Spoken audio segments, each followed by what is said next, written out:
Chang? Chang, kung ano man ho mangyari, kung may kailangan ho kayo, tumago kayo agad sa akin, ha? O di kaya ho, Chang, kung ako kasi iniisip ko, sumama na lang ko kaya sa akin sa ospital. Totoo niyan, Chan, ayoko talagang iwan ka dito.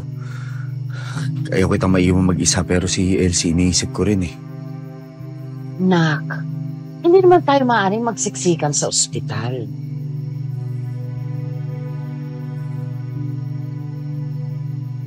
Alam mo, naiisip ko eh.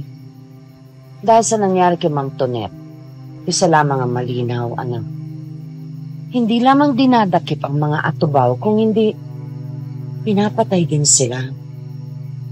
Kaya hindi ba dapat mas mag-ingat ka ng sarili mo? Chang, wala ho kayong dapat ipag-alala sa akin dahil kaya ko sarili ko.